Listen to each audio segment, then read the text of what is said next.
One of the most serious stress disorders is PTSD, or post-traumatic stress disorder.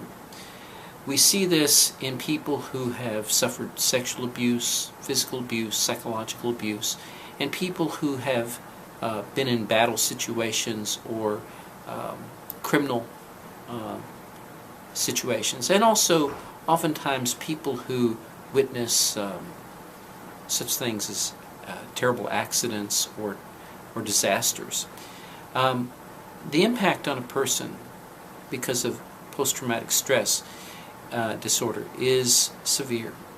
Many long lists of symptoms, after effects, come from a person who has PTSD.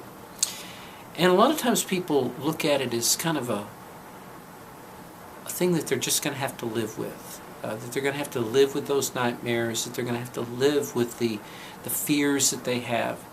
And the truth is that there's many therapeutic approaches to dealing with PTSD, and many effective ones. I can't speak to all of those approaches, but I can tell you how I deal with those things. And I'd like to illustrate that by talking about a little girl that came in one time. Little children have a lot fewer resources than adults in dealing with trauma, and this little girl had been abused the previous summer by a family member. That family member was in prison by this time, or at least in jail awaiting trial. And she was in a good home. She was being adopted, and she was very happy in many ways, but she was still having nightmares. She was still being traumatized by the things that had happened to her that were very unfair and that no young child should have to go through. Now, when you deal with a child, especially an 8-year-old, you have to deal with them from a play therapy approach, but there's a similarity between how you deal with a child and how you deal with an adult. And I'll try to be brief on this. I told her that we were going to play a game, and the game, I had a pen, and I held the pen up, and I said, wouldn't it be neat if you had a magic pen that could stop time? And she thought that was neat, and so we played that. I had to stop whenever she would click it, and then I could go when she would click it again. And so we played this for a long time. She'd say, stop, Steve. Okay, you can go. Stop, go. Kind of like red light, green light. And so we played that for a while, and then we changed it. I said, now wouldn't it be interesting, if you could stop kind of a bad guy, was hurting you. So I'm going to pretend like I'm a bad guy, but you can stop it because you've got your magic pen. And so I would pretend, kind of exaggerating, I'm going to get you, something like that. And she would click it, and I would freeze. I couldn't move. And she didn't know exactly what to do after that. I said, sneak around behind me and click it again. And so she ran around behind me, and then she'd click it, and I'd go, wait a minute. She was here just a moment ago. Where'd she go? And she'd say, I'm back here. And I'd go, oh yeah, I'm going to get you, and so we played that for a while, and she thought that was fun. I said, now let's deal with the problem that you have. She had been abused by a family member, and one of the things that I wanted her to think about was that was not her that was being abused. She was now in a safe place. And so I talked about that younger her. Now, when you're 8 years old, being 7 seems really, really young. But the truth is, if you're 35 or 45, you were younger a week ago or a year ago. And so I talked about her, and I said, I want you to imagine that over there is, that younger you and that relative that hurt you. And she said, okay, I can picture that. I said, now, I want you to realize you've got your pen, so you can stop things, but you're going to have to tell me what's going on. And so she said, okay, I'll tell you. And so she said, well, she's really, really scared, and he's going to be mean to her. He's going to hurt her. And I said, well, what can you do? And she said, I don't know. I said, well, you've got your magic pen. And she said, oh, yeah. And so she clicked it. And I said, now, are they all frozen over there? And she said, yeah. I said, now what can you do? And she said, I don't know. And so I said, well, why don't you go over there and get that little girl out of that situation. She said, oh, okay. And so she ran over there and pretended to bring back the 7-year-old to her. And I said, now she's back with us? And she said, yes.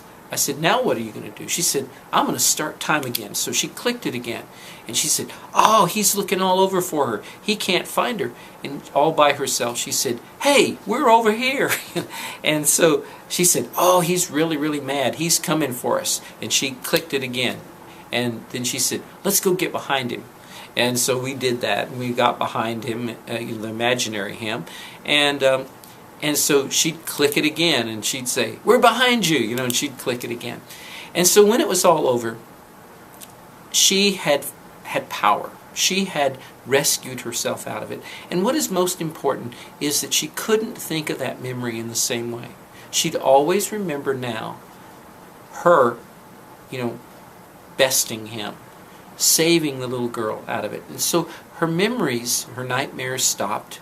And that is something that even works with adults. I had a client one time, she was a school teacher, kind of a mean school teacher, and she had been abused, sexually abused when she was a child. And so we worked through some things. She went back and she chewed out the teenage boy who had abused her when she was about 9 or so. And he, and she felt kind of satisfied. Well, the next week she came in, and it was like in May, and so it was fairly warm here in Abilene.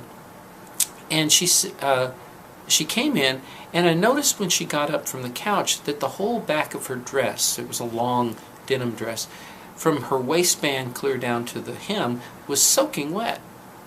And I said, what in the world happened? And she said, I'll tell you when I get in the office. And so we went up to the office. And when we got into the office, I said, what happened? And she said, I was downtown, and she said I was near that waterfall on Cypress Street and 3rd.